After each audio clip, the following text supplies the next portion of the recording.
Boa tarde, alunos. Estamos aqui para mais uma aula de depósitos minerais. Continuando a falar sobre depósitos minerais.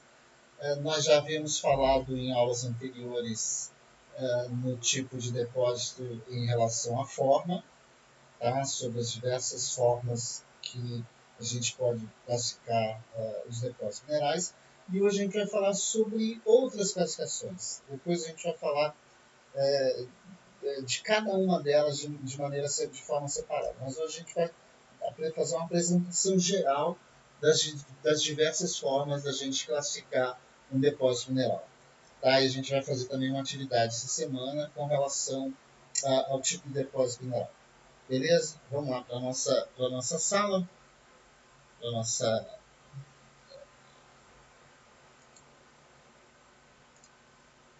Então vamos lá.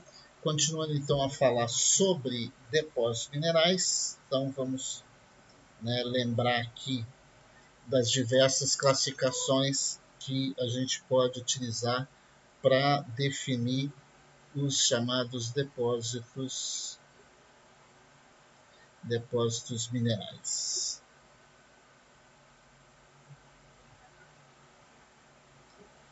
Tá? Então a gente já tinha comentado, já tinha iniciado falando que uma das classificações mais utilizadas é com relação à forma do depósito mineral. Como é que ele ocorre, tridimensionalmente falando, como é que ele ocorre em relação à sua forma.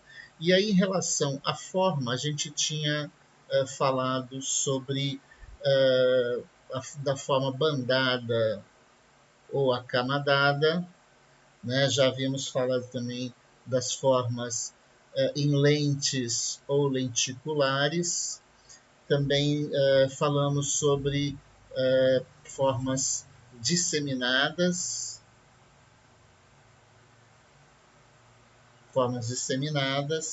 na forma de pequenos veios denominados stockworks, ou stockworks também, e também na classificação na forma de filões ou veios, né?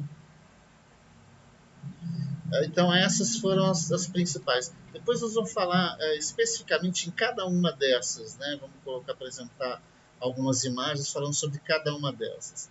Uma outra forma de classificação dos depósitos minerais é com relação ao seu processo de formação.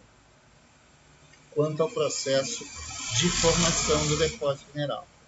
E aí, de uma maneira geral, a gente pode estabelecer aqui dois tipos de depósitos. Os depósitos que a gente chama de hipogênicos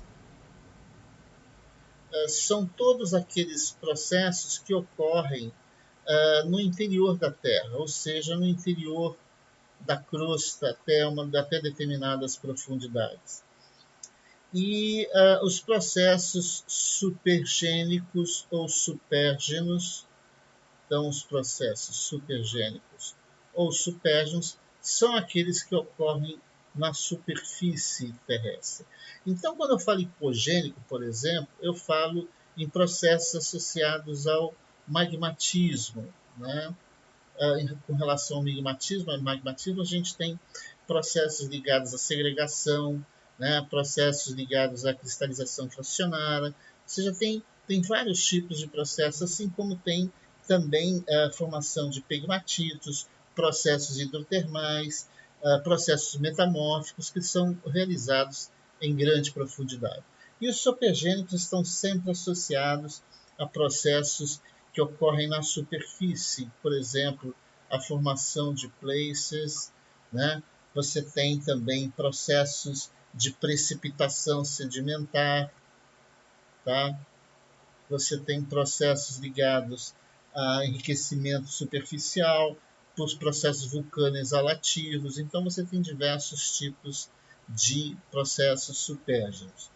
Uma outra forma da gente classificar é com relação também a processos de formação, quando a gente se refere a processos que a gente chama de singenéticos, ou seja, são aqueles processos em que a mineralização ocorreu antes ou durante o processo de formação do depósito mineral. E tem os processos epigenéticos, que são aqueles que são realizados após a formação da rocha. Então você tem que o depósito mineral, no caso singenético, ele é antes ou durante o processo de, por exemplo, se você pensar em magmatismo, durante o processo de resfriamento da câmara magmática. E os epigenéticos são aqueles que são realizados, os depósitos minerais estão associados a processos que ocorrem depois que a rocha está formada. Então aqui você tem depois e esse aqui antes ou durante o processo de formação.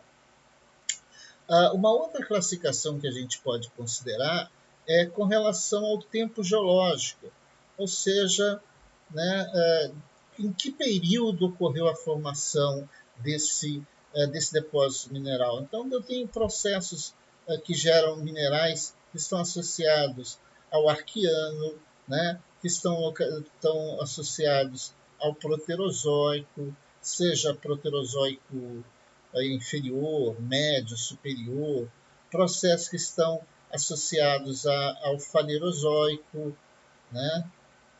Você tem no Fanerozoico processos que estão associados ao Paleozoico, ao Mesozoico ou ao Cenozoico.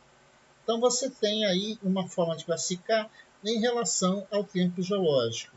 Um outro processo de classificação, por exemplo, leva em consideração a questão da tectônica de placas. Né? Em relação à tectônica de placas, como é que se deu esse processo de formação desse depósito mineral? Né?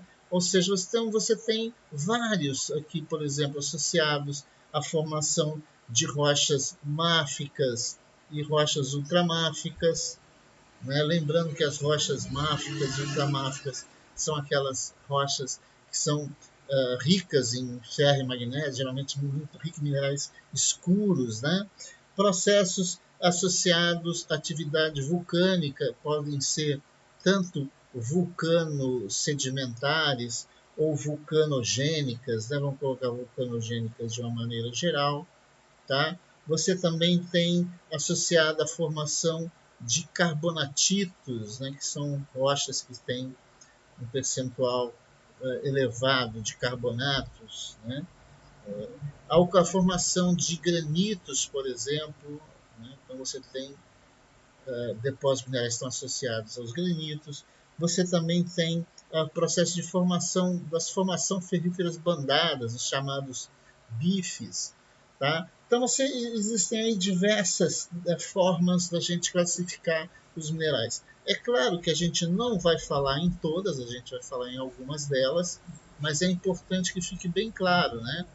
Quanto ao processo de formação, né, os depósitos minerais eles podem ser classificados em relação à sua forma, em relação ao seu processo de formação, durante o seu período de formação, em relação ao tempo geológico e em relação aos ambientes tectônicos. Então, aí são formas que a gente pode utilizar para classificar os depósitos minerais. Na próxima aula, a gente vai começar a falar sobre as classificações, né, desses minerais, dos depósitos minerais, em relação à forma, especificando alguns deles. Vamos falar sobre o processo de formação, vamos citar alguns exemplos de cada um deles. Beleza? Então, até a próxima aula, que a gente continua falando sobre a formação dos depósitos minerais. Um grande abraço a todos e até a próxima aula.